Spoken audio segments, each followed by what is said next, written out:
안녕하세요. 너무 과하게 저를 말한 것 같습니다.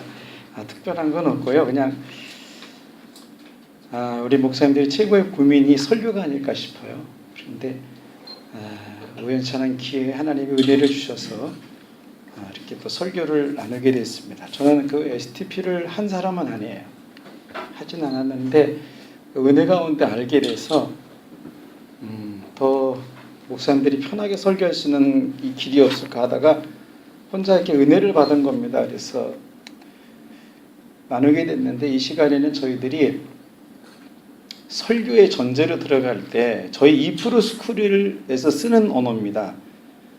설교에 대해서 여러 가지를 말하지만 저희는 하나님의 심정을 말하는 것을 설교라고 표현합니다. 그래서 각자 깨달은 바대로 설교를 말하지만 저희 스쿨에서만큼은 이제 이런 표현을 쓰면서 이 세상에 설교를 못하시는 분은 한 분도 안 계세요. 설교를 다 잘하십니다. 한 가지 잘 안 들린다는 거예요. 그래서 우리는 그 안 들리는 원인이 무엇일까 고민하다가 하나님의 심정이 드러나지 않기 때문에 설교가 안 들린다는 결론에 도달하게 되었습니다.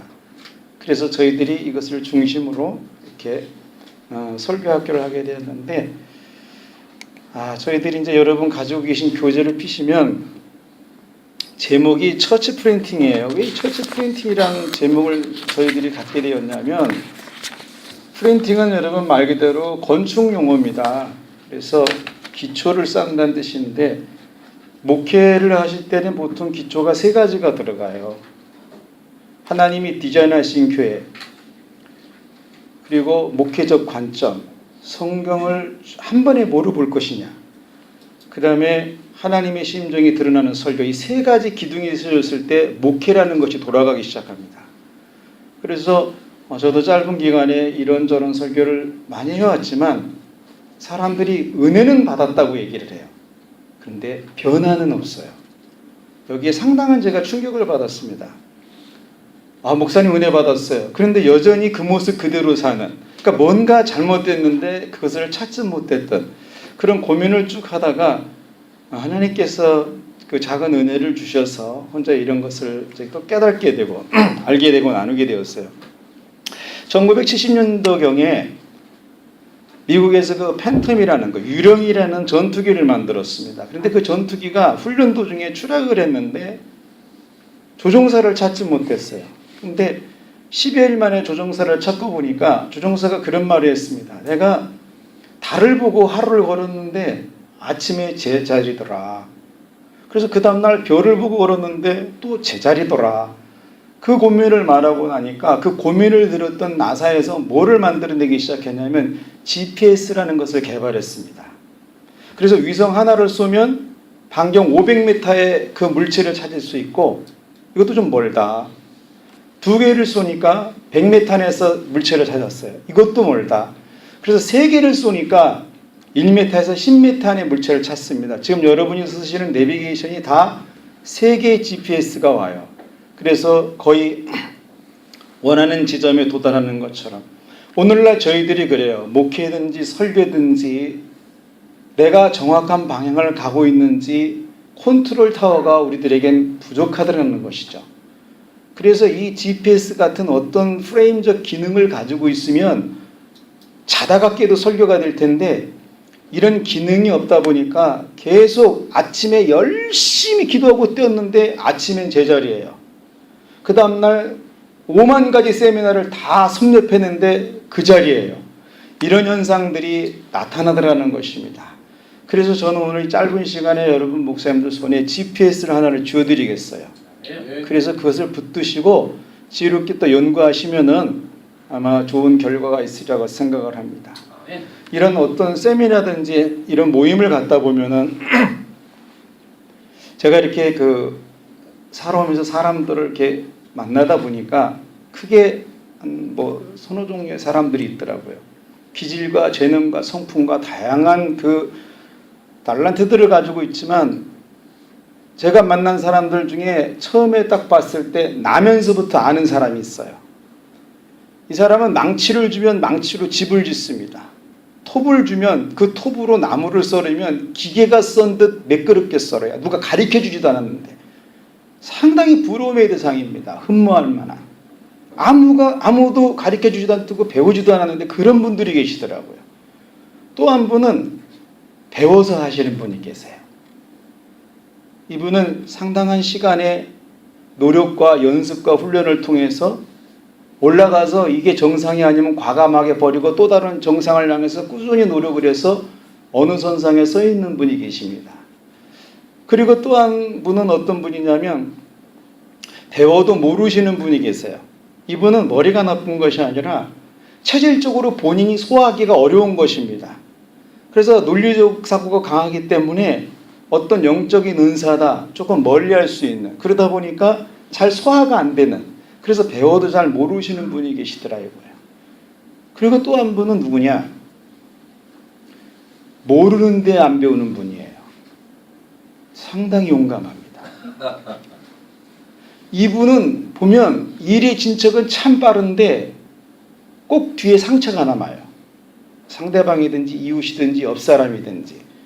모르면서 안 배우시는 분. 그리고 최악의 경우가 있었습니다. 최악의 경우는 나사렛에서 선한 것이 나겠느냐 가지 말라 하는 사람. 최악의 경우예요.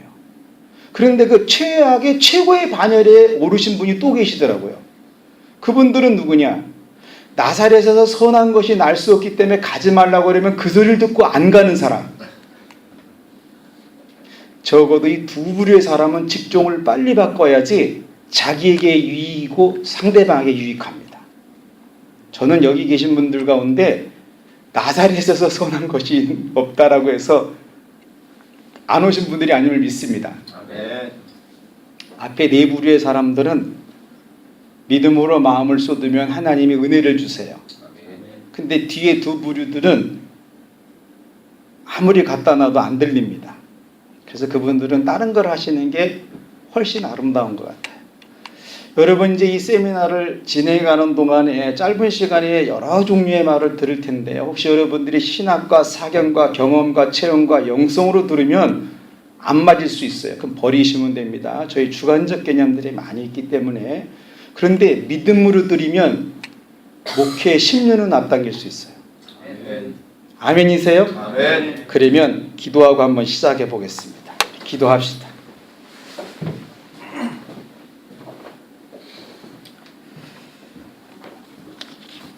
늘 언제나 사람의 중심을 보시는 하나님 아버지, 옛날에 심히 지혜가 짧고 지식이 부족한 자에게 성령을 부어주셔서 오늘도 성령의 말하게 하심을 따라 말하게 하시고 듣는 자들 영혼에 영감을 허락해 주시옵소서. 아멘. 예수님의 이름으로 기도합니다. 아멘.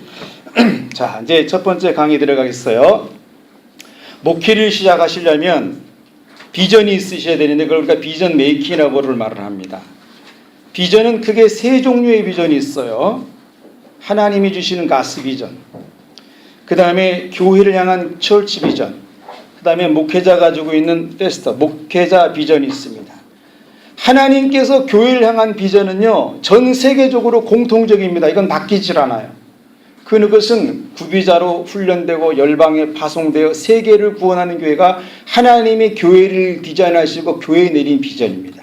그래서 모든 교회는 그 교회에 모인 한 사람 한 사람이 구비자, 균형 잡혀서 온전하게 훈련이 되어져야 된다는 거예요.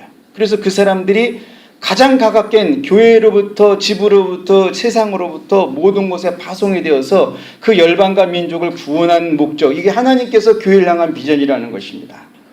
그리고 교회 비전, 교회 비전은 다 다를 수 있어요. 이것은 주관적 개념이라고 그랬습니다. 교회 비전은 크게 두 맥락으로 끌고 가는데, 우리 교회 비전, 이것은 여러분들이 이름을 바꿔 쓰시면 돼요. 이건 여러분 쓰시라고 주는 거니까.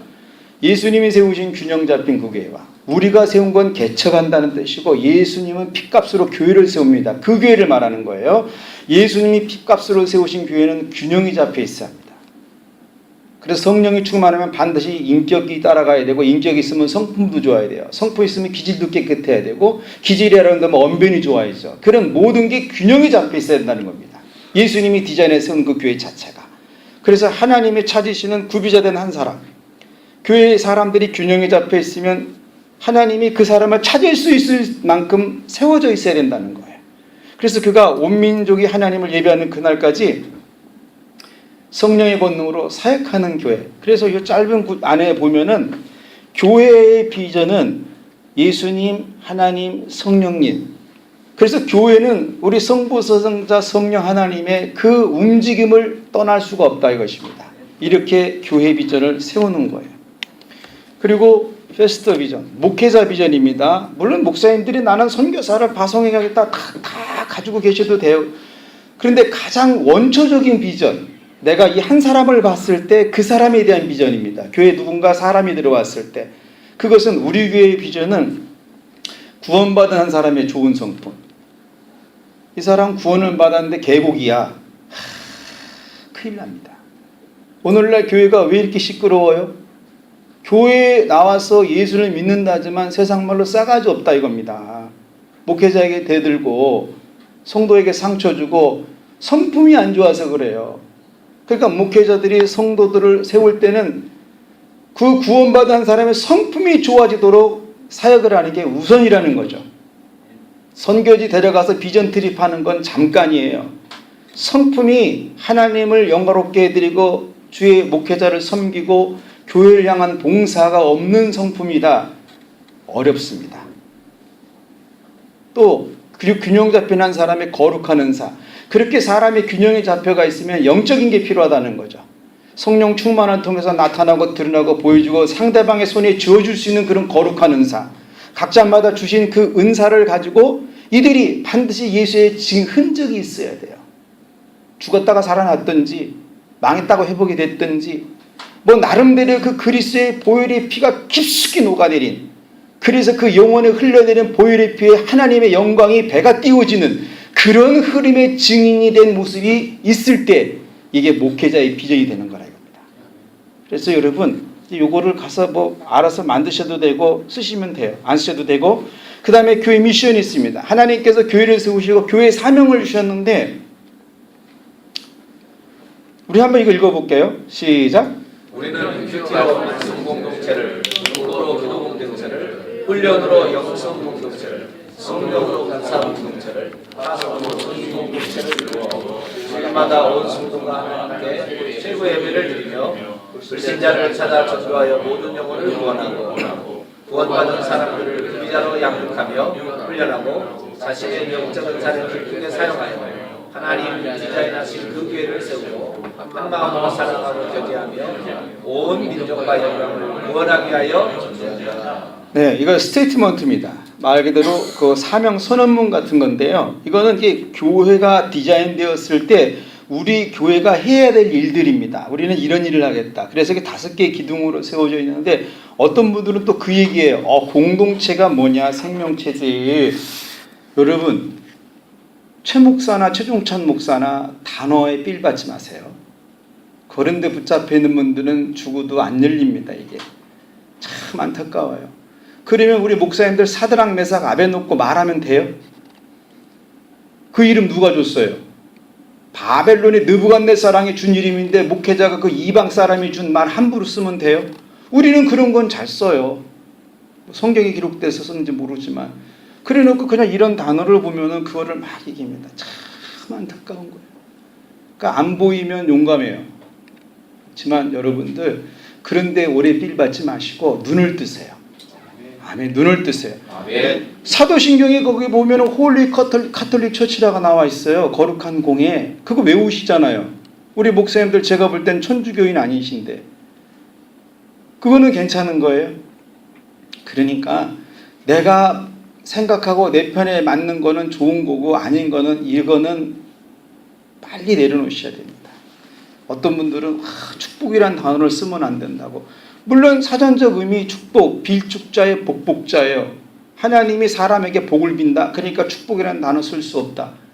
그런데 여러분 국어사전에 축복이라는 단어가 어떻게 올라갔느냐.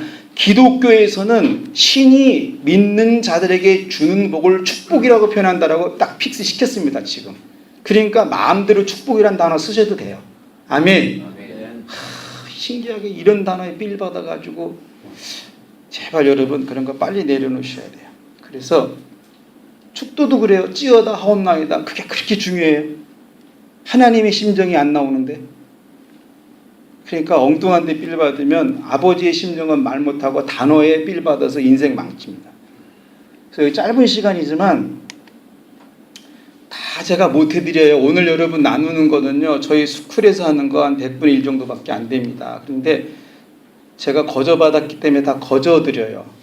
저희는 돈 받고 그런 거 하지 않습니다. 그런데 싫으면 아까 말씀드린 것처럼 버리면 돼요, 여러분. 그냥 그거 가지고 얘기하지 마시고, 개인적 주관이기 때문에. 아까 그 나온 전체적인 것을 배너로 만들면 이런 스타일이 된다는 겁니다. 그래서 교회 배너를 만들어서 붙이려면 우리 사람들이 딱 들어서 이 교회는 하나님이 이런 비전을 갖고 있구나. 한번 이런 게 딱 픽스되어 있으면 사람들이 딜렉션이 정확해져요.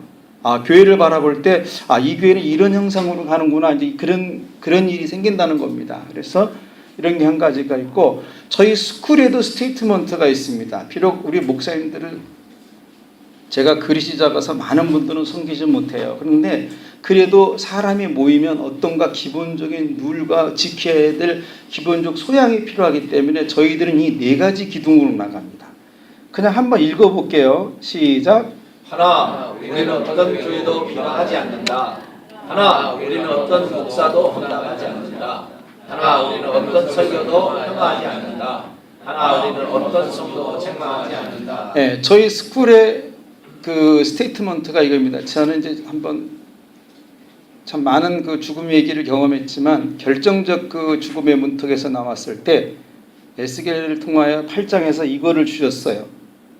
그리고 저에게 하나님이 은혜를 주셨는데 너가 이런 것을 할 경우는 너에게 준 영감을 걷어가신다 그러더라고요. 그래서 제가 이거를 우리 스쿨에 이렇게 대놓고 나누는 것입니다. 그래서 이거를 쓰다가 제가 받은 걸 잃어버리면 너무 아깝죠. 이제 웃지도 않으시네. 웃지도 않으시네. 자, 주보를 만드실 때 지금 하는 거는 여러분 그냥 기본적인 것만 해드리는 거예요. 이제 좀 더 본격적으로 강의 들어갈게요. 주보는 여러분 담임 목사님의 목회 철학입니다. 그래서 교회 목회 프레임이 보여요. 그래서 현재가 있고 또 미래도 보이고 또 영적 상태도 나타내고 활동 사항도 보여주고, 그래서 과장되지 않아야 되고 비전이 나와야 되고, 또 기도 가운데 만들고 기도의 천면엔 영적 법칙이다. 이게 무슨 말이냐? 보통 주보를 보면은요, 주보 천면에 교회 이름이 크게 나오고 사진이 막 들어가고 이러는데, 주보를 디자인할 때는 천면에 영적인 법칙, 그 글, 단어 짤막한 거를 넣어서 이번 주는 우리 교회가 이런 스타일입니다. 한 달은 이런 것입니다. 걸 픽스를 시키는 것입니다. 일틀이면 추수감사절이다. 추수감사절 11월 16일 그것이 아니라 위에 조그맣게 한 단어를 더 넣는 거예요. 한 해를 향한 거룩한 씨뿌림의 시간, 추수감사절 뭐뭐뭐. 그리고 부활절도 부활절 그것이 아니라 그 위에다가 또 다른 그날 부활절. 맥주절이 되면 맥주절 그 위에다가 절반의 제도전 맥주절. 이렇게 해서 픽스를 시켜서 보이는 겁니다. 이해되셨죠? 그래서 사람들이 봤을 때 교회 주보를 처음에 딱 봤을 때 여기는 이거구나 이게 나와야 돼요. 그런데 교회 주보 첫면에 요새는 우주만사, 생사화복, 삼라만상에 다 들어있어요. 심지어 연예인도 들어있어요. 참 안타까운 일들이 지금 세상엔 벌어지고 있습니다. 그래서 주보는 간결하게, 담임 목회자 이름도 2번 정도 나오면 겁나게 많이 나오는 거예요. 세상의 모든 책을 보세요. 500페이지 책짜리에도 저자 이름이 몇 번 나오죠? 책을 잘 안 보시는구나. 말씀과 기도에 전무하셔가지고 모든 책에는 저자 이름이 한 번 나옵니다. 그런데 우리는 주보 4면, 8면 쪽에 담임 목사님 이름이 20번까지 나오는 경우도 있어요. 참 안타까운 거죠. 자, 지금부터 이제 본격적 강의로 들어가겠습니다. 목회자의 목회적 관점입니다. 설교는 여러분 늘 언제나 하나님의 심정을 말하는 것이에요. 그래서 설교는 내 꿈을 이루는 것이 아니라 듣는 자의 꿈을 이루는 것입니다. 그래서 목회는 하나님이 디자인하신 그 교회를 세우는 거예요.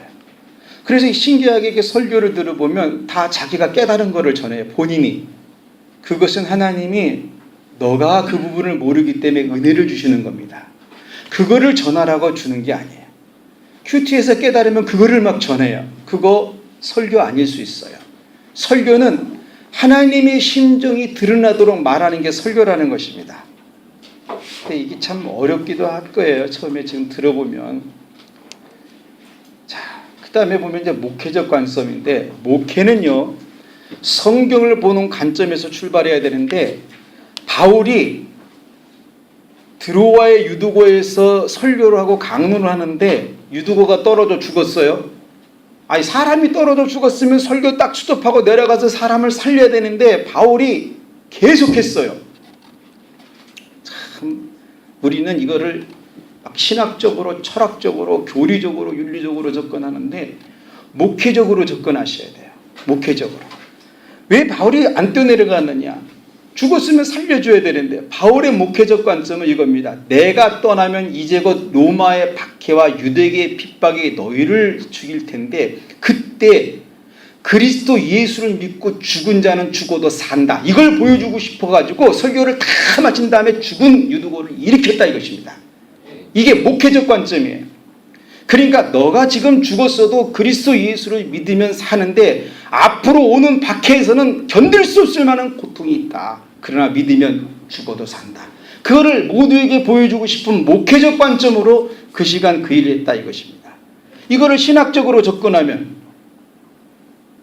예수님 믿으면 다 살아납니다. 이제 이렇게만 말할 수 있어요. 그런데 저희들이 여기서 하는 거는 목회적 관점입니다. 다른 관점이 아니에요. 자, 그러면 설교와 관점. 설교 방향의 잘못된 흐름 3단계가 있습니다. 사람들은 설교를 잘하기 위해서, 향상시키기 위해서 고급 지식을 찾아요. 그래서 그거를 설교 내용에 접목을 합니다. 6페이지예요. 그리고 설교 향상을 기대해요.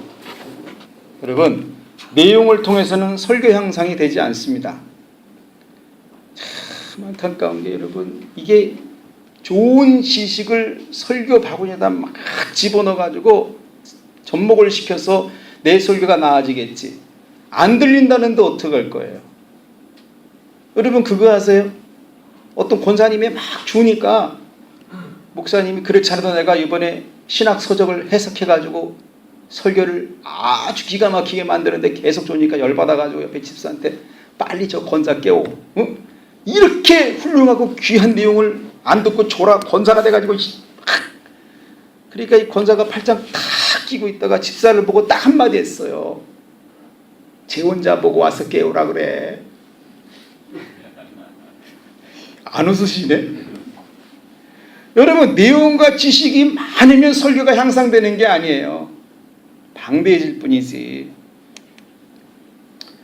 또 설교 향상을 위해서 내용을 추구하는 3가지 영역이 있습니다. 사람들이 설교가 더 잘 되기 위해서 생각하는 관점들이 있다는 거예요.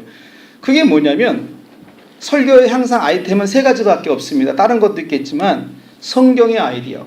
성경을 읽다가 이거 새로운 깨달음이야. 습니다. 그리고 시사적 예화. 세상에 나오는 정치, 경제, 연예, 문화 모든 것을 다 갖다 집어넣어. 그리고 신앙의 삶의 간증. 누구 새로운 간증 없을까? 인터넷 바다를 뒤져가면서 간증자를 막 찾아. 요거를 탁 쥐어짜가지고 설교 내용에다가 집어넣는다 이겁니다. 사람들이. 예? 근데 이거 다 허수아비예요. 이거를 접목을 시켜요. 그래서 나름대로 막 머리를 딱 써가지고 성경적 아이디어 탁 얘기하고 오늘 아침에 신문에 보니까 이런 일이 있었습니다. 딱 이것도 얘기하고 제가 아는 아무개는 그런 일에서 이렇게 했습니다. 이렇게 하고 내용이 집어넣어요. 그리고 본인이 설교가 향상될 거라고 기대를 한다 이겁니다. 그렇지만 설교 내용의 측면으로는 설교 향상 안 됩니다. 장황해질 뿐이에요. 그냥 새로운 거 하나 또 들었네. 장황해질 뿐입니다. 그 다음에 설교 전 흐름의 능력의 흐름입니다. 위대한 설교자들의 흐름이 있어요, 여러분. 그러니까 우리나라에서도 교회가 커서 사람이 많은 곳 말고 정말 저 사람 설교는 있다. 그 무엇인가. 아니면 스폴전이든지 조나단 에드워드든지 시대적이고 역사적인 설교자의 흐름이 있습니다. 흐름. 그거를 목사님들이 손에 쥐면은 설교가 돼요. 그 사람들은 이 일반적인 내용, 예를 들어서 이 물입니다. 이 물을 들었다. 그런데 이 물을 가지고 뭐로 바꾸느냐? 목회적 내용으로 바꿔요, 그들은. 그리고 나서 그 목회적 내용이 설교적 내용으로 바꿔집니다. 우리 이제 여기 계신 분들이 저런 게 있을 수 있어? 예, 있습니다. 예수님이 하늘나는 새를 보라고 그랬는데 그 사람들 다 새 쫓아갔어요? 예수님이 말하고 싶었던 건 하늘나는 새를 말하고 싶은 것이 아니라 하나님을 말씀하고 싶었어요. 그래요, 안 그래요? 아니, 성경에도 그렇게 디자인이 되어 있는데 우리들은 신기하게 일반적 내용을 가지고 일반적 말을 계속해요, 설교 시간에. 그러니까 설교가 광고가 되는 수가 있습니다. 심지어는 저쪽 회사 CF 대변이 될 수가 있다 이거예요. 근데 위대한 설교자들은 세상에 별스러운 일반적인 걸 붙들으면 내가 이거를 가지고 저 사람에게 믿음을 줘야 되겠다 그러면 믿음을 말한다 이거예요.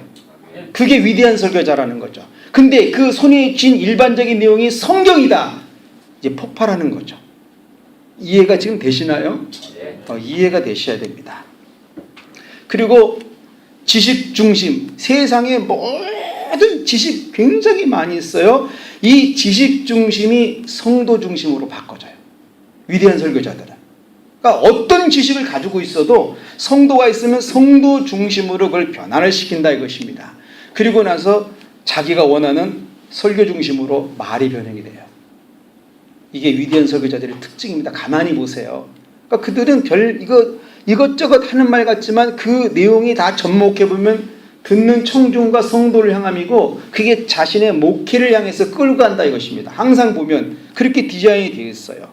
그래서 이 위대한 설교자들의 흐름이 이렇게 되어 있고, 그 다음에 관점의 중요성과 역할입니다. 이게 여러분 성경 보는 관점 굉장히 중요해요. 일반적 내용을 관점으로 보면 설교적 내용이 돼요. 뭐 이따 후반에도 나오겠지만 마태복음에 보면 여러분 없음이란 단어 있죠? 제 성경에만 있나요? 여러분 성경도 있으신가요? 그거 갖고 설교해 보신 분 계세요? 그것처럼 좋은 본문은 세상에 없는데 이제 막 째려보기 시작하십니다. 응? 왜 설교가 안 돼요? 그 본문을 가지고. 그 한 구절 없음이란 단어 속엔 여러분 4가지가 녹아 있어요. 사람을 향한 문제가 있고 그 문제의 눈물을 닦으신 하나님의 심정이 있고 그 심정 때문에 사람이 붙드는 영적인 은혜가 있고 그 은혜 때문에 세상에서 드러나는 복이 있다 이겁니다. 없음이란 한 단어 속에. 이제 이러면 이제 우리 목사님들 지금 속으로 저런 시대의 사기꾼이 있나 저 아니에요. 좀 웃으세요. 웃으세요. 그러니까 그만큼 목사님들이 접하지 않고 사신 거예요. 접하지 않고 다른 데 시간을 많이 투자하시면서. 자, 관점. 다양한 지식도 관점을 가지면요 목회적 지식이 됩니다. 그래서 이 일반적인 내용, 다양한 지식을 우리가 세상의 지식이라고 말을 해요.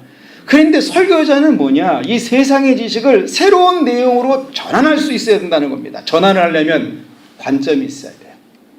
쭉 보는 딱 하나의 관점. 그래서 이것이 설교의 지식이 됩니다. 그래서 이것을 들은 사람들은요, 처음에는 말을 했는데 나중엔 손에 그들의 마음에 뭐만 남느냐? 목회자가 주고 싶은 그 한 단어만 남아요. 나는 톡 쏘는 탄산수가 좋은데 왜 물이냐? 목마를 땐 그래도 톡 쏘고 그 토닉 같은 게 좋지 않냐? 그럼에도 불구하고 이것을 믿음으로 먹으면 우리의 목에 갈증이 제거되고 우리가 원하는 그 전해질이 보충된다 이겁니다. 하나님은 믿음으로 먹는 자의 물에 은혜를 주고 싶으신 거예요. 그래서 이 물은 내 평생의 소망이 되는 겁니다. 제가 지금 물 말했어요? 물 들고 있는데 뭐가 들리세요? 아무것도 안 들리세요? 안 들리셔도 돼요. 분명히 좀 물로 시작했어요. 일반적인 내용을 갖고 설교적 내용 목회적으로 바꾸는 게 설교라는 거예요. 그런데 이게 성경이다.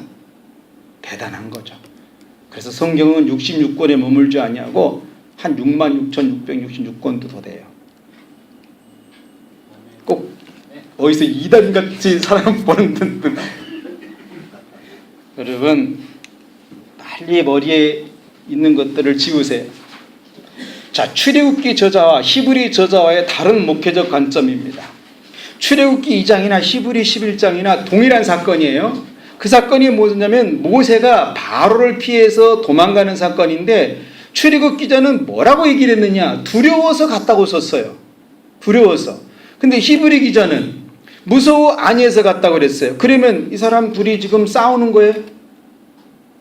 큰일 났어요. 지금 출애굽기 기자는 무서워서 갔다고 그러는데 히브리 기자는 두려워 아니했다. 분명히 상충된다 이겁니다. 이건 왜 그러냐? 다른 관점이에요. 다른 관점.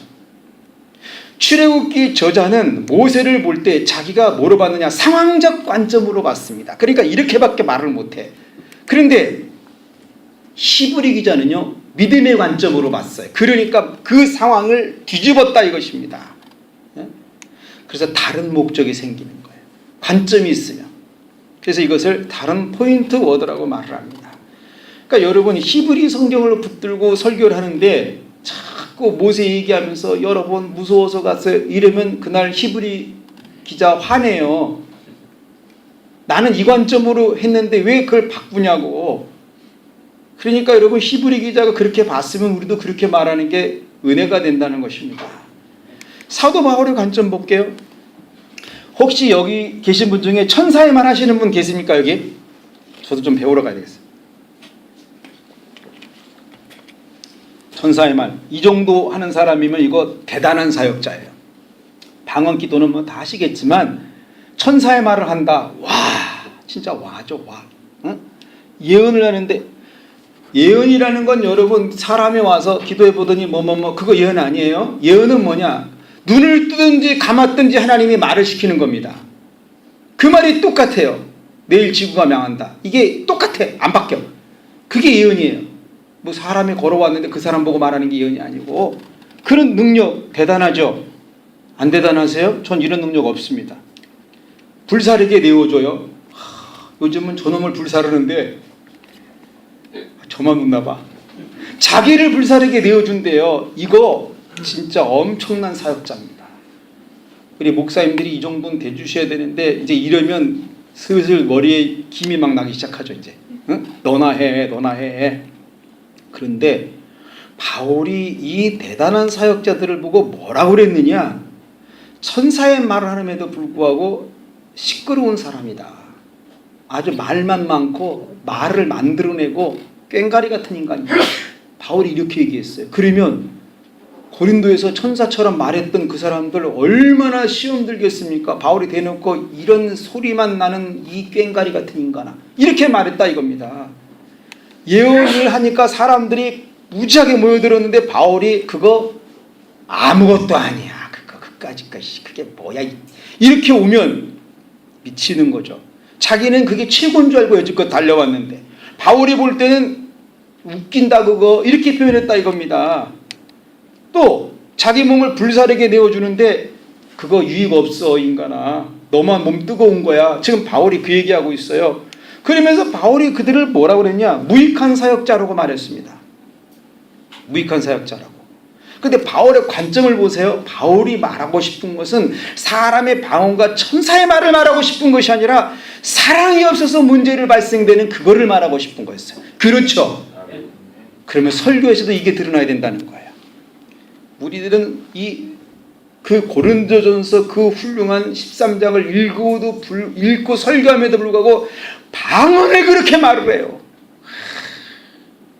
관점으로 보면 바울은 거기 방언 말하려고 한 것이 아니라 사랑 없음을 말하고 싶었던 거예요.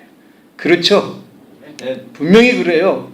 예언하는 거 그걸 말하고 싶은 것이 아니라 사랑이 없음을 말하고 싶었다 이겁니다. 바울의 관점은 하나예요. 그러니까 사랑이 없는 예언은 다 무익한 사역이라는 겁니다. 또 사랑이 없으니까 불사르게 내어주는데 아무 유익이 없다 이거예요. 우리가 목회하면서 신방하고 별걸 다 하는데 사랑 없이 했다. 그거 유익이 없다 이겁니다. 그래서 오늘 말했어요. 문제의 사역자가 된다. 이걸 관점으로 보셔야 돼요.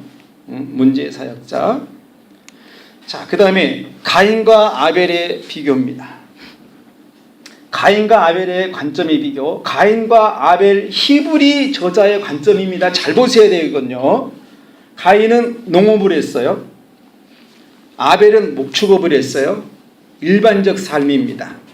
그래서 이들이 하나님 앞에 예배를 드릴 때 제물을 드리는데 가인은 농작물을 드렸어요. 아벨은 첫 새끼와 기름을 드렸어요. 그런데 이게 참 신기하게 이 히브리 성경을 읽었음에도 불구하고 사람들이 첫 새끼 예수의 피로 구원을 받는 것입니다. 신학적으로 접근하면요, 성도의 흐르는 눈물을 닦을 수가 없습니다. 저 사람이 지금 울고 있는데 예수의 피가 구원을 일으킵니다. 그게 뭐가 그렇게 중요해요? 그리고 히브리 기자는 이 첫 새끼를 말할 때 예수의 피 말하고 싶은 것이 아니고요, 제사의 종류가 아니라 말하고 싶은 것은 관점, 무엇을 어떻게 드려야지 하나님이 받는다는 그거를 말하고 싶은 겁니다. 피 흘린 걸 말하고 싶은 것이 아니고요. 그 뭐라고 그랬어요? 농작물로 드린 것을 믿음 없다. 첫 새끼를 드린 것을 믿음 있다. 무슨 관점으로 봐요? 믿음의 관점을 하나만 봤다 이것입니다. 그러니까 히브리 기자가 이거를 말하고 싶었는데 오늘날 설교자들은요, 이 본문을 읽고 너무너무 신학적으로 접근을 합니다. 양새끼, 아니 첫 새끼를 죽여서 드렸다고 안 써 있잖아요. 손발 묶어서 드렸을 수도 있잖아요. 근데 그거를 너무너무 끌고 가다 보니까 그런 일이 벌어져. 그래서 히브리 기자는 그걸 잠재우려고 믿음 하나만 봐라. 보세요. 연락이 안 됐어요? 연락됐어요? 하나님의 관점입니다. 하나님이 받고 싶은 관점이 있다는 거예요. 그러면 가인이 믿음으로 농작물 드리면 하나님이 그거 받으신다는 거예요. 이해되셨어요? 제가 우스운 얘기가 아니라 저희 스쿨에 오시면 이런 소리를 자주 듣는데요. 그냥 여러분 제가 한번 들려드릴게, 오해는 하지 마세요. 가인이 아벨을 때려 죽였어요. 성경적으로 접근하면 뭐라고 얘기하느냐, 이게 예배가 안 되니까, 예배가 안 되면 사람이 성격이 포악해진다. 그래서 화풀이를 아벨에게 했다. 그래서 아벨을 쳐 죽였다. 그건 이제 성경적으로 좀 흡사하고 맞아. 근데 잘 보세요. 관점으로 보면 제가 뭘 보는가 보세요. 아버지 아담이 두 아들을 불러놓고 너희들 하나님께 예배를 정성과 믿음으로 드리면 하나님이 너희들을 크게 복을 주실 것이다. 그래서 가인이 그럼 저는 농사를 짓겠습니다. 아벨은 저는 목축을 하겠습니다. 해라. 그래서 가인이 그 곡식을 만드는데, 곡식 하루아침에 만들어요? 몇 개월 걸려요. 아침에도 저녁에도 물 주고 어느 날 잠을 자는데 막 푸시럭 소리가 나. 그래서 깜짝 놀라서 보니까 자기 농작물을 어떤 짐승이 와서 뜯어먹는데 배가 이만해. 보니까 아벨의 집에 새끼 뵌 그놈이야. 그러고 나서 보니 자기가 하나님께 드릴 만한 게 하나도 없어. 머리 극적극적 긁다가 또 심기는 어렵고려가지고 거기 있는 걸 대충 묶어서 딱 하나님께 바쳤어. 그래도 하나님 이해하시겠지. 그 아벨의 그 짐승 새끼가 뜯어먹은 거니까. 그런데 하나님이 자기가 안 받았다 이거야. 갑자기 무슨 생각이 들었냐? 저 양새끼하고 쥐인 새끼 딱 그렇게 웃으셔야 되는데, 이건요 모든 성경 구절에 있어요. 모든 성경 구절. 스쿨에 오시면 이런 거 그냥 손에 쥐어드립니다. 근데 설교 시간이 여러분 재밌어요. 이거 2단 아닙니다. 사이비도 아니고. 보인다는데 어떡할 거예요? 가인이 굉장히 화가 난 이유가 하나님 앞에 상달이 안 돼서도 화가 났지만 자기도 정성껏 만들었는데 그 짐승이 뜯어먹었다 이거야. 웃기죠? 이제 이거는 그냥 처음이니까 이렇게 해드리고 점차 슬슬 지금 여러분들 눈이 좀 이상해지고 계셔. 자, 목회의 목회적 관점, 여러분 이게 본격적인 강의입니다. 지금부터 목회 시작은 성경으로 하죠. 자, 이 성경을 가지고 사람들은 신학도 하고 구약, 신약, 성령론, 은사론, 뭐 마귀론, 귀신론, 심지어 요새는 카드론도 해요.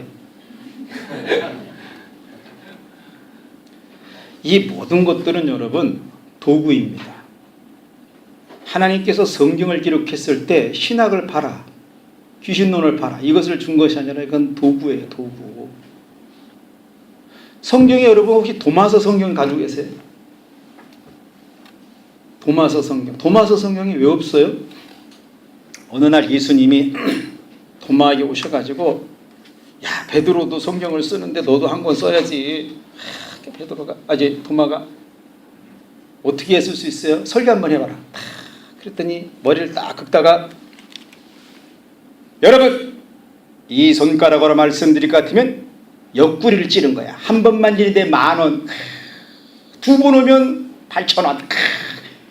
예수님이 너 성경 쓰지 말라고 그랬어요. 야, 제가 너무 높은 얘기를 했나? 분명히 예수 그리스도 하나님의 심정을 말하라고 설교의 기회를 줬는데 손가락을 말하더라 이겁니다. 사실 그 손가락 위대해요. 예수님의 창작을 만졌기 때문에. 오늘날 그래요. 성경을 텍스트로 줬는데 뭔 그 성경에서 원래 말하고 싶은 것이 나오지 않냐고 이런 논논들, 이거 필요하지만 설교 때는 안 됩니다. 저희들이 여기서 나누는 건요, 주일 오전 예배 설교예요. 오후 때는 여러분 하시고 싶은 거 다 하셔도 돼요. 각자 달란트가 있잖아요. 근데 주일 오전 예배만큼은 반드시 어떤 기본적 룰이 있어야 한다는 거죠.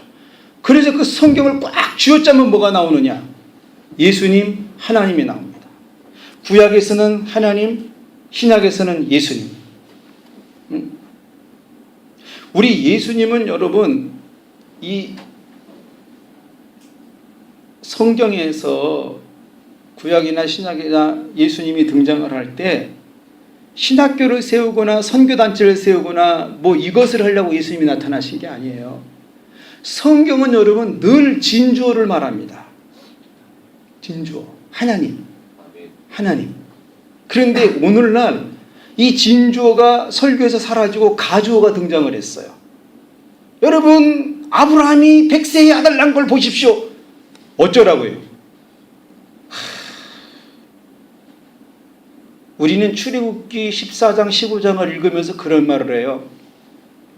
이스라엘 백성이 출애굽을 할 때 홍해 앞에 서 있었을 때 하나님이 홍해를 가르시고 땅을 마르게 했다.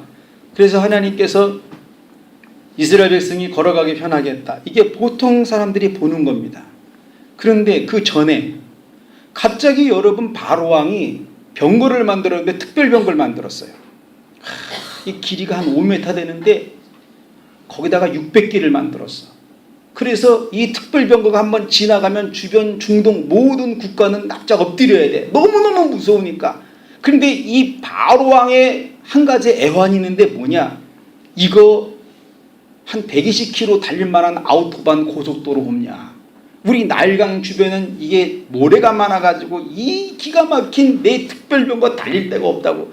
그러다 보니까 그래도 이 병거가 지나가면 사람들이 그 위험에 눌려가지고 막 눈을 못 뜨는. 그런데 이스라엘 백성이 여러분 잘 가다가 턴백을 해가지고 비스하로 한 가운데 앞에는 홍해가 있고 뒤는 애굽이 쫓아오는 딱 그 자리에 머무릅니다.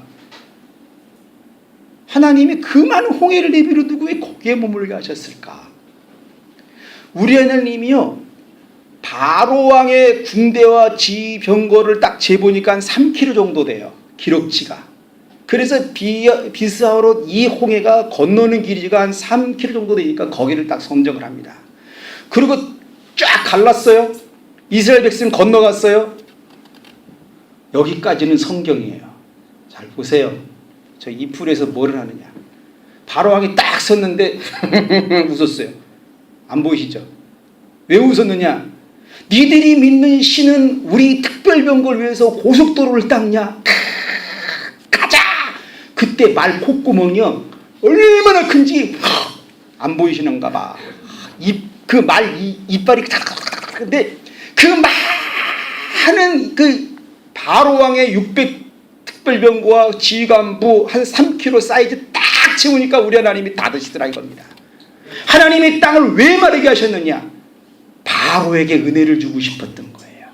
그게 하나님의 심정이라 이겁니다. 우리는 그거를 말해요.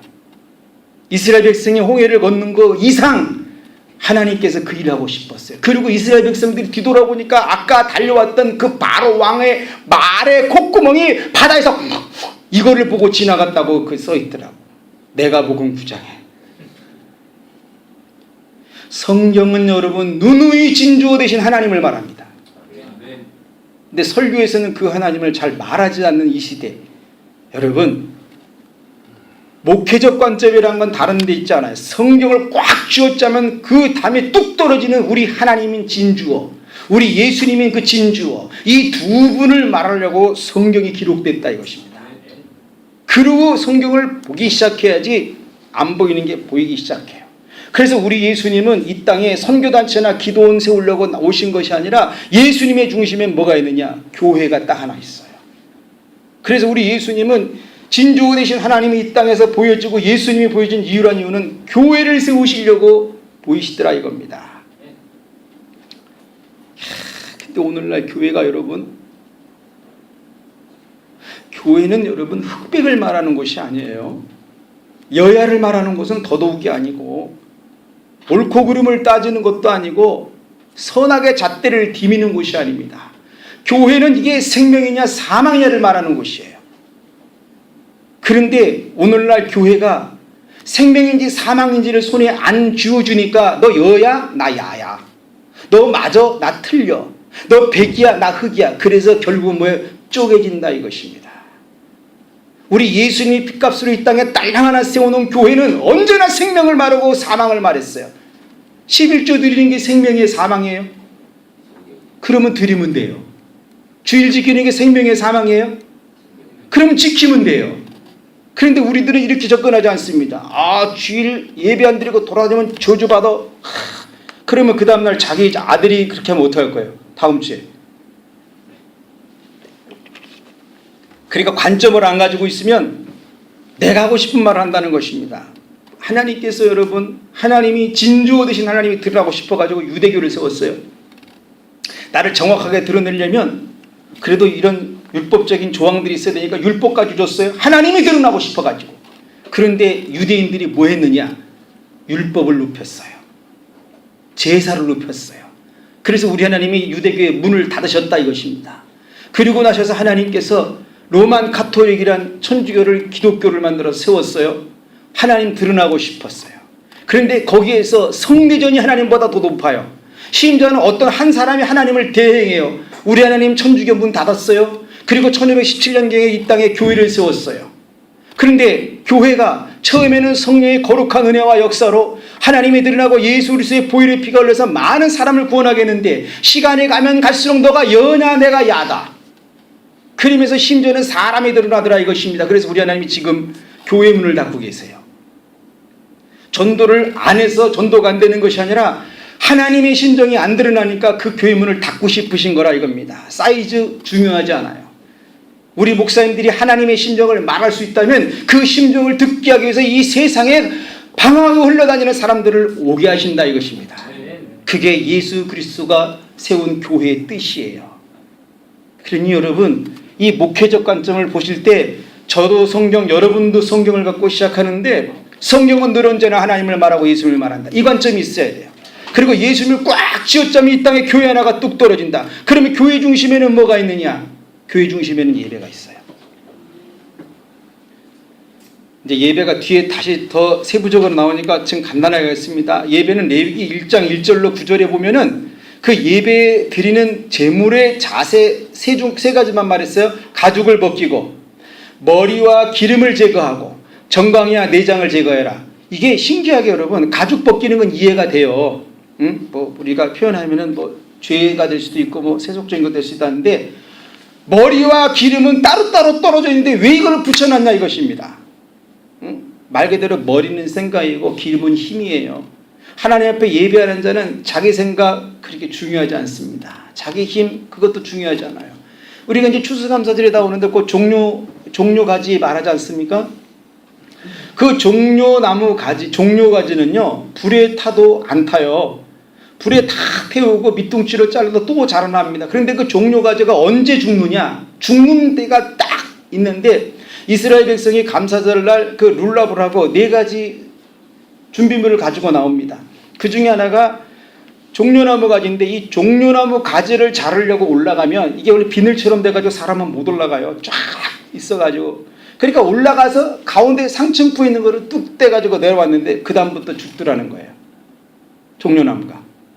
옆에 있는 잎사귀는 잘라도 안 좋은데 가운데 하나 딱 위로 솟아있는 거. 그래서 이스라엘 백성들이 지금 뭐 하느냐. 이게 사람의 머리, 이 사람의 생각은 하나님에게만 집중돼야 되겠구나. 그래서 그들이 머리에다가 카파라는 빵떡 모자를 씁니다. 그렇죠? 그 카파가 종려나무 끝에 상층부에 있는 그 나무 줄기 하나예요. 그러니까 이스라엘 사람들의 정신은 뭐냐면 이 정신, 내 머리가 하나님으로만 향해 있어야 된다는 겁니다. 예배 자체가. 근데 지금 그래요. 와갖고 휴대폰하고 스마트폰하고 별 오만 잡다한 걸 다 하고 그러니까 예배가 안 되는 거죠 일단. 그러니까 예배가 소화가 안 되기보다도 예배 자체가 뭔지 인식이 안 되는 세대가 됐다 이거예요. 그래서 성경에는 레위기가 말할 때 너희들이 짐승을 가지고 올 때는 반드시 머리를 잘라라 이거예요. 그리고 내장과 정강이 내장 여러분 위가요 요만한데 먹으면 20배로 불어나요. 이 허망한 인생의 욕심들. 그리고 정강이는 앞에서 보면은 매끄러운데 뒤는 이 파진대 냄새가 무진합니다. 그러니까 이 사람은 교회에서는 괜찮은 것 같은데 바깥에 나가면 완전히 세상 먹고 마시고 별짓을 다 해. 이거 예배 하나님 받을 수 없다는 거죠. 하나님이 예배를 이렇게 일전했어요. 저 한번 따라 하실래요? 예배는 하나님 만날 때 끝난다. 그러니까 성도들이 교회 와서 설교를 통해서든지 대표교를 통해든지 아니면 성가대 찬양을 통해든지 아니면 어떤 방법을 통해든지 그 예배 시간에 하나님을 만나야지 예배가 그 사람은 끝이 나는 겁니다. 축도 있다고 예배가 끝나는 게 아니에요. 그 사람이 주일날 주님 앞에 왔으면 그 머리가 카파를 빵떡 모자를 써서 내 머리의 생각이 하나님 거라고 고백이 되었으면 그 머리에 하나님의 생각이 좌정돼야 될 거 아니에요. 어떤 모습이로든지 우리 예수님의 심정에는 이 예배가 녹아져 있다 이것입니다. 그리고 예배 중심에 뭐가 있느냐? 설교가 있어요. 내가 만난 하나님을 전하는 건 간증입니다. 근데 성경에서 하나님의 심정이 무엇이라고 말하는 걸 전하는 건 설교예요. 설교 여러분 강의 주제, 본문 이야기, 뭐 프레임, 포인트, 주석 등등등 다 하세요. 다 하셔. 어떤 설교하도 상관없습니다. 뭘 하든지 간에 설교의 정석은 이거다 이런 건 없습니다. 세상에 목사님들이 편하고 좋고 핸들링하기 쉬운 거 그거 붙들어서 평생 쓰시면 돼요. 설교는 언제든지. 근데 그 설교에 나와야 될 것들이 있다는 거죠. 강의를 하든지 프레임을 하든지 이야기를 하든지 뭐 본문을 하든지 주제를 하든지 뭘 하든지 설교에는 반드시 나와야 될 게 있다는 겁니다. 이건 성경에 픽스가 돼 있어요. 이미 창세기 3장에 그러니까 설교가 창세기 3장에 녹아 있더라고요. 보니까 여러분 요나가 물고기 뱃속에서 3일 만에 나왔어요. 그래가지고 니느웨 가서 하나님의 말씀을 전하는데 사흘길 하루만 하고 이틀은 뭐 했어요? 예, 구경했어요. 자, 웃긴 얘기 한번 해드릴게요. 이틀 뭐 했느냐? 프랭카드를 걸었어. 물고기 뱃속에서 3일 만에 나오는 비결. 산일 세미나. 저 같으면 그거 할 것 같아. 물고기 뱃속에서 기도 응답받는 초스피드 비결. 회비 4만 원. 제가요 만약에 그렇게 해서 여기다가 프랭카드 걸면 사람 무지하게 올 거예요. 물고기 뱃속에서 죽지 않는 비결. 괜찮잖아요? 이게 여러분 설교에서 이런 게 나오면 큰일 난다는 겁니다. 이 사람들은 물고기 뱃속에서 나왔으면 변화가 돼야 되는데 변화가 안 돼요. 이게 요나를 강의해 보면 요나가 크게 네 가지 문제에 걸려 있어요. 첫째는 하나님의 음성을 들었는데 감동이 없어요. 그렇죠? 설교를 들어도 감동이 없는 세대, 성경을 읽어도 감동이 없어요. 그리고 죽었다가 살아났습니다. 물고기 뱃속에서. 그런데 변화가 안 돼. 조금만 망했다가 해보게 되면 사람들이 변화가 돼야 되는데 요즘은요 숨 넘어가도 변화가 안 되는 세대입니다. 그리고 기도가 응답이 됐어요. 물고기 뱃속에서 감사가 없어요. 요즘 그런 거 아닙니까? 뭔가 해결이 돼도 감사가 없어. 기뻐하지도 않고. 그리고 그가 가르쳐준 네 번째 문제가 뭐냐면 니느웨 언덕에 자기가 초막을 짓고 그늘을 만들었어요. 그런데 하나님께서 그 그늘 위에 자연채광의 그늘을 또 줬죠. 황농쿨로. 그런데 그는 감사하지 않습니다. 작은 일에. 이 시대나 그 시대나 똑같잖아요. 말씀을 들어도 감동이 없고 문제 속에서 해결돼도 변화가 없고 응답이 된데도 기뻐하지 않고 조그만 일이 해결된데도 감사하지 않는 그게 요나였어요. 그러니까 그런 사람들은 요나가 여러분 이거 더 하면 안 되는데 주여. 자기 고국에 들어갔는데 어떤 청년이 와가지고 아저씨가 요나세요? 그러니까 그래 내가 요나다. 왜?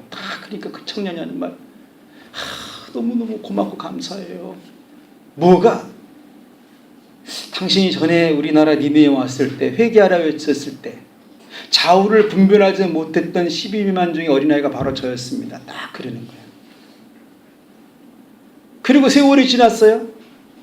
나이 든 노인이 또 왔어요. 여지껏 요나는 의자에 앉아가지고 니느웨 망하는 것만 바라보고 있어요. 근데 그 노인이 뭐라 그러냐면 요나씨 안녕하시냐고. 당신은 또 누구야? 그랬더니 딱 하는 말. 그때 제가 인사했던 청년인데요. 당신이 베풀어준 은혜와 사랑이 너무 커서 한 번 감사로 모자라서 또 왔다고. 근데 그 나이 든 청년이 돌아가면서 뒤돌아보고 뭐라 그랬느냐. 저 같은 애가 12만 명 있어요. 그러고 가더라고. 좀 웃으셔야 됩니다. 성경에는 없는 내용이지만 관점을 갖고 보면 별게 다 있어요. 별게 다 있어요. 그런데도 요나는 변화가 안 됩니다. 여러분 설교가 하나님의 심정을 저 사람에게 줘주지 않냐면 요나 같은 사람이 만들어져요. 계속적으로. 그러니까 우리들이 할 때 뭐 강의라든지 뭐라든지 설교 속에서 반드시 나와줘야 될 네 가지 그 맥락이 있다 이겁니다. 반드시 나타나야 될 거. 어느 설교하든지 상관없어요. 여러분 집에 가셔서 지금 문제가 나와야 돼요. 가조의 눈물. 성경의 모든 절수에는 눈물이 있습니다. 고통이 있고 애환이 있고 슬픔이 있고. 다윗이 골리앗하고 전쟁하러 갔어요. 가서 보니까 골리앗 투구가 자기만 해. 골리앗이 쓴 옷은 자기 전체 신장보다 더 커. 그리고 무기를 가졌는데 등에는 칼을 꽂고 창은 2명이 들고 있고 검은 손에 들고 있어. 근데 다윗은 물맷돌 하나 주물고 있다 이것입니다. 아무것도 없이 신발도 그냥 샌들 하나 질퍽질퍽 끌고 가는데 우리들은 여러분 그래요. 이거 얘기하다가 골리앗이 만군의 주 하나님의 이름으로 나갔습니다. 물매를 던졌습니다. 골리앗 이마에 꽂혔습니다. 죽었습니다. 할렐루야. 어쩌라고요. 그 성경을 다시 읽는 거는요 신학교 1학년 학생도 다 합니다. 하나님의 성경은 그걸 말하고 싶은 게 아니었어요. 그게 문제예요. 지금 다윗이 내가 골리앗 앞에 섰는데 쟤는 저렇게 많은 걸 가지고 나오고 나는 아무것도 할 수 없고. 그러면 해결해야 될 거 아닙니까? 그 문제를. 해결은 두 가지 맥락에서만 됩니다. 그 다윗의 편에서는 어떻게 해결하느냐. 너는 그 수만 가지를 가지고 나오지만 나는 하나님의 이름, 그 이름을 믿음을 붙들고 내가 나가겠다. 내가 믿음을 믿고. 그래서 그 믿음을 붙들고 나가면 하나님은 뭐 하느냐. 그 믿음을 보고 해결을 하시는 거예요. 해결은 이 두 가지 맥락으로만 됩니다. 사람 편에서 하나님을 향한 신앙 고백, 하나님 편에서 그 사람의 신앙 고백을 받고 움직이는 일. 이 두 가지가 해결 라인이에요. 그래서 여러분 봐요. 하나님이 일을 어떻게 해결하느냐. 물매를 샥 던지는데 물매가 날아가서 여러분 이마에 정수리에 꽂혀서 벌떡 죽었습니다. 그날이요. 그 돌이 이마에 안 꽂히고 눈에 맞아도 그애는 죽게 돼 있어요. 그날. 원래 사돈의 8천 다 나와도 죽게 돼 있어요. 왜냐? 믿음으로 돌을 던지면 하나님은 돌이 아니라 날아가는 칼이 되고 싶으신 거야. 그래서 그 돌이 막히는 것이 아니라 하나님의 그 영원한 칼이 이 이마를 뚫는 것입니다. 이게 해결이에요. 성경은 여러분 뭐라고 써 있어요? 다윗의 손에 칼이 없었더라. 그거 왜 기록해요? 믿음으로 나가는 자에게 하나님이 칼 내어주고 싶다 이것입니다. 그게 해결입니다. 성경에서는. 그리고 나면 법칙이 나오죠. 믿음은 뭐예요? 손에 칼을 의지하는 것도 아니고, 믿음은 뭐예요? 그 세 사람이 쓴 투구를 의지하는 것도 아니고, 믿음은 하나님의 이름을 의지하는 것이다. 이게 법칙입니다. 모든 사람들은 이 법칙에서 은혜를 받고 뒤집어지게 돼 있어요. 다른 데는 잘 감동이 안 합니다.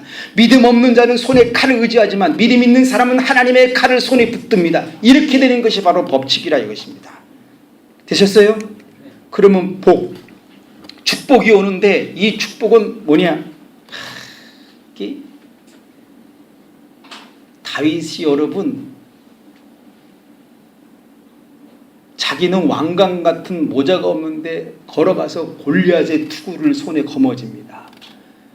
그리고 걸쳐보지 못한 골리앗의 갑옷을 손에 걸머집니다. 그리고 손에 없던 그 놀라운 칼을 손에 거머집니다. 이게 복이에요. 이해되세요? 문제가 변화되면 뭐가 돼요? 그래서 복이란 말을 쓰는 겁니다. 다윗이 칼이 없고 골리앗이 칼이 있어 이것으로 끝나는 것이 아니라 그 골리앗의 칼을 다윗의 손에 쥐어주고 싶으신 그 하나님. 이게 설교에 나오는 네 가지 맥락이에요. 봐요. 이게 지금 어디에서 나오기 시작한 거냐면 창세기 3장에서 보시면 잘 들으셔야 됩니다. 아담이 선악과를 따먹어서 죄를 졌어요. 문제가 일어났죠. 그렇죠? 그 문제를 해결하기 위해서 하나님께서 양가죽 옷을 입혔죠. 해결됐죠. 그렇죠. 그럼 법칙 뭐예요? 죄에 대한 문제는 누가 풀어요? 하나님이 풀죠. 그 다음에 복이 뭐예요? 생육하고 번성하죠. 이해되셨나요? 이건 제가 만들어낸 게 아니라 이미 창세기에 픽스가 돼 있어요. 설교는 이렇게 하는 것이라고. 이미 아담이 우리에게 줬다 이것입니다. 다른 사람이 만든 것이 아니라. 그리고 봐요. 세상의 모든 이 세상의 아들들도 이 네 가지를 갖고 사용을 해요. 지금 제가 뭐 하는가 보세요. 아이고 피곤해. 간 때문이야. 이거 뭐예요? 문제예요. 그렇죠? 간 때문이야. 근데 우루사 먹어봐. 오! 우루사 먹고 해결됐어요? 그래서 간의 건강은 뭐다? 우루사다. 법칙이 나왔어요. 그러면 축복은 슉. 세상의 CF도 그렇게 만들어요. 세상에. 그런데 설교가 이야 정말 안타깝습니다. 세상에 어떤 것도 다 그렇게 만드는데 유독히 설교만 이렇게 안 만들어요. 그러니까 성도들이 졸 수밖에 없고 교회 가는 게 자기 자식이나 집안이 망할까 봐 갑니다. 은혜와 성령의 충만한 시간을 소망하기 위해서 가는 것이 아니라 무엇인가 해코지가 생길까 봐. 그러니까 여러분 지금 교회가 부흥한다는 거는요 위안을 받기 위해서 가는 교회가 많이 있어요. 저는 여러분들이 설교 때문에 교회가 부흥되기를 축복합니다. 다른 이벤트나 행사로 부흥하는 거 우리 아버지 기뻐하지도 않습니다. 아니 설교 속에 가주의 눈물이 있고 그 눈물을 닦으신 하나님의 심정이 있고 그것 때문에 그 사람이 붙들고 사는 법칙이 있고 그것 때문에 법칙을 붙들고 사니까 복이 있는 거 이거면 다 되는 거 아니에요? 더 이상 뭐가 필요해요? 이제 이게 안 되니까 지구를 돌아다니는 거죠. 결과는 세 가지만 나옵니다. 이 네 가지 프레임적 설교가 들려지면 사람들 향해서 결과는 첫째로 구원이 일어나요. 말 그대로 영혼의 구원. 바울이 말하는 것처럼 예수를 처음 믿어서 구원받는 구원도 있지만 매 들을 때마다 영혼의 구원받는 것은 그 영혼이 성령이 충만해지는 구원입니다. 진짜 신앙인이 되는 거죠. 그러니까 여러분 결과가 저 사람의 영혼의 구원을 만지지 못하는 설교다. 빨리 접으셔야 돼요. 빨리. 그리고 놀라운 거 DNA가 바뀝니다. 드디어 변화라는 표현을 쓰는 거예요. 은혜 받은 것이 아니라 사람이 변한다 이것입니다. 근데 변화되는 속도가 무지무지 빠릅니다. 무지무지. 우리가 목회 10년 하는 것 이상으로요. 믿음은 칼을 의지하는 것이 아니라 믿음은 하나님의 손을 의지하는 것입니다. 그러면 그 사람들이 세상 살면서 그래 칼 내려놓고 하나님 의지해야지 이 변화되는 속도가 DNA가 바뀐다고 그래요. 그래서 그들은 에너지가 있다 이것입니다. 세 번째 결과 복입니다. 우리 기독교에서는요, 기복주의는 원하지 않지만 기복신앙은 말합니다. 여러분, 한국 교회가 어려워질 때쯤 없어지는 단어가 뭐냐? 교회에서 복을 말하지 않아요. 목사님들이 설교에서 복을 안 준다 이겁니다. 성도들이 눈물을 흘리면 닦아주고 그 후 닦은 다음에 나온 결과를 줘야 되는데, 봐요. 야일로의 딸이 죽었다가 살아났어요. 잔치했어요, 안 했어요? 잔치했어요. 뭐 성경에는 안 써있지만 저 같으면 딸이 죽었다 살아나면 사람을 불러다가 음식 먹을 것 같아요. 음식 먹었어요. 잘 들으세요. 복이 뭔가? 그럼 내 딸 죽었다 살아나면 잔치 베푸는 게 복이냐? 그거는 성경이 그냥 볼 수 있는 거예요. 그런데 정말 2%에서 보는 거는 뭐냐? 그 아이가 평생 복을 누리는데 무슨 복을 누리느냐? 길거리 가다가 앉아있으면 딸이다 그래. 아멘 안 하시네. 이 딸아이는요, 평생 사는 게 하나밖에 없어. 단어가 달리다곰, 힘들면 달리다곰. 이거 그 사람 평생 복이에요. 우리 2%에서는 이거를 준다 이겁니다. 응? 성경에는 그런 내용은 없지만 분명히 여러분, 이 아이는 죽는 그날까지 난 죽어도 난리다고 이러고 죽었다 이거예요. 아멘이세요? 이게 복이라는 겁니다. 설교에 이게 등장해 줘야 돼요. 이게 나오지 않으면 사람들은 강팍해져요. 저는 이렇게 정치적인 발언을 잘 못하지만 북한 사람이 왜 강팍한지 아세요? 복을 못 받아서 그래요. 목사님들도 보세요. 강팍하신 분들 복이 없으면 강팍해요. 뭐 성령 충만 말고 기본 이전의 성령 충만은 삶 속에서 여유로운 거 굉장히 부드럽습니다. 그래요, 안 그래요? 안 그래요? 그러니까 복이 없는 분하고 가깝게 있지 마세요. 덩달아서 상처받아. 복이 있는 사람들은 이상하게 포근합니다. 이게 삶의 모든 영역의 변화. 이게 여러분 목사님 설교 속에 있어요.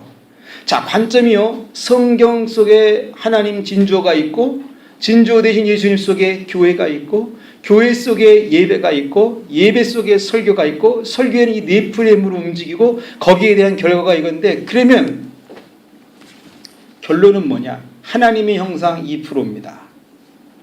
이게 무슨 말이냐? 뭐 사람들이 그런 얘기를 하더라고요. 보면은 우리가 하나님의 형상이라고. 아니라면 좀 그렇지만 우리는 하나님의 형상이 아니에요. 우리는 아담의 형상입니다. 하나님의 형상은 아담 하나밖에 없어요. 창세기 5장에 보면 우리는 다 아담의 형상이라고 말하고 있어요. 그 아담의 형상은 모든 것이 갖춰져도 2%가 부족을 해요. 2%. 그 2%를 우리는 설교 속에서 채운다 이것입니다. 하나 1%는 악이고 하나 1%는 죄예요. 이걸 두 개를 채우는 이것이 우리는 하나님의 형상 2%라고 말하는 겁니다. 제 말 이해되세요? 사람들이 자꾸 하나님의 형상이라고 그러니까 더 이상 이 사람이 발전을 하지 않는데, 아담의 형상이면 죄는 해결됐어도 악은 해결되지 않았다 이거예요. 그 악을 하나님처럼 예수님처럼 닮게 만드는 게 설교라는 거죠. 그러니까 보세요. 이게 삶에서 이제 이 사람이 하나님의 심정을 말하고 평신도가 살아가는데요. 이삭이 르호봇이라는 큰 우물을 뒤로 하고 놓고 떠나버렸어요. 아비멜렉이가 야, 지난번 거는 다퉈가지고 갔는데 이번 거는 안 다툰데도 그냥 가네. 그러고 갔어요. 그런데 이삭이 어디를 갔느냐? 세바라는 곳으로 올라갔습니다. 평지산 400m를 올라갔다 이거예요. 쫙 산꼭대기로 그 지형 자체가. 그런데 아무래도 이게 뭔가 좀 저렇게 큰 거를 놓고 갈 정도면 쟤는 보통 사람이 아니야. 그리고 아비멜렉이가 군대장관 비고를 데리고 쫙 갔어요. 가가지고 이삭한테 야, 내가 지난번에 했던 거 다 용서해. 막 이렇게 저렇게 그러고 잔치하고 있는데 갑자기 종들이 뭐라 그랬느냐? 주인님, 여기에서 물이 나와요. 그랬어요. 여러분, 이게 하나님의 심정을 가진 사람들은요, 발걸음이 가는 곳에 물길이 따라갑니다. 이 세상 모든 길에 물은 내려가는데 이삭은 올라가는데도 물이 따라왔어요. 그래서 그게 뭐예요? 부엘세바가 된 거예요. 그때 아비멜렉이가 딱 한마디 했죠. 나는 내가 하나님과 함께하는 걸 정령 보았도다. 우리는 이걸 2%라고 말합니다. 하나님의 형상. 그러니까 그리스도인들, 예수 믿는 사람들이 걸어가도 저 사람이 당신 하나님이 함께한다는 것을 말하게끔 하는, 이게 저희들은 이 목회적 관점이라는 거예요. 자, 그래서 첫 번째 강의 이거로 마치고요. 식사 후에 두 번째 강의 하겠습니다. 감사합니다.